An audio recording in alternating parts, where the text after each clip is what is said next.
कहा कि ऐसा करो कि मेरे बच्चे आए हुए उनके लिए जाके खाना बना दो, जाके मेरे रूम पे जाके खाना बना दो। जब मैंने इस चीज़ के लिए मना किया ना तो इंस्पेक्टर साहब ने हमारी रपट लिखा दी।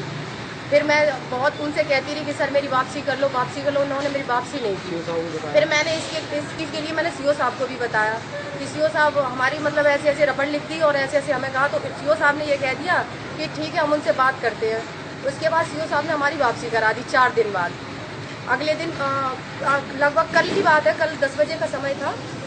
इंस्पेक्टर साहब ने हमें फिर बुलाया कि ऐसा करो, अंदर बैठी तो ऑफिस में आओ के रुपेश ऑफिस में आओ। तो मैं गई अंदर, तो इंस्पेक्टर साहब क्या कर रहे थे, सिगरेट पी रहे थे। उन्होंने सिगरेट का धुआं मेरे मुंह पे निकाल दिया और वहाँ काजू रखे हुए थे, काजू उठा के मेरे मुंह में ठूस दिया। और जाति सूचक शब्द भी कहे, वो यादव जाति से है और मैं हूँ जाटव। मैं ये चाह रही हूँ कि इनके ऊपर कार्रवाई हो। कौन इंस्पेक्टर साहब हैं? सुभाष चंद्र यादव।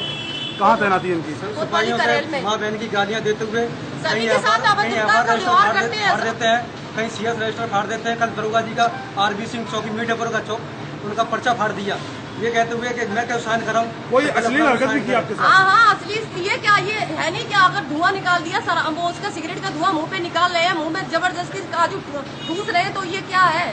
ये हरकत नहीं और क्या है? ये बदतमीजी नहीं और क्या है?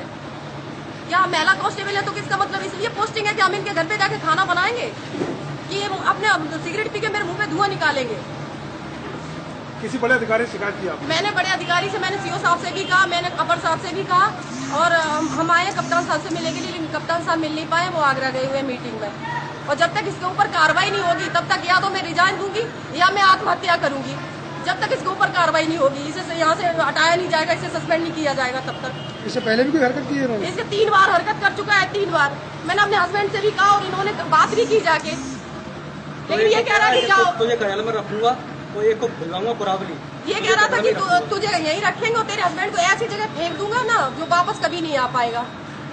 आपकी भी तैनाती उसी थाने में? हाँ, दोनों लोग हम एक ही थाने में हैं। ये कल की घटना है जब मैं कोर्ट में आया हुआ था अपना एविडेंस देने। नाम क्या आपका? रुपेश भारती। क्या नाम है? रुपेश भारती। कहाँ से बिलोंग करती हैं आप? हाँ, हम डिस्ट्रिक्ट इटावा से। कब से पोस्टेड है मैनपुरी में? मैनपुरी में हमें 3 साल हो गए हैं। हस्बैंड कौन है आपके? सौरभ भारती।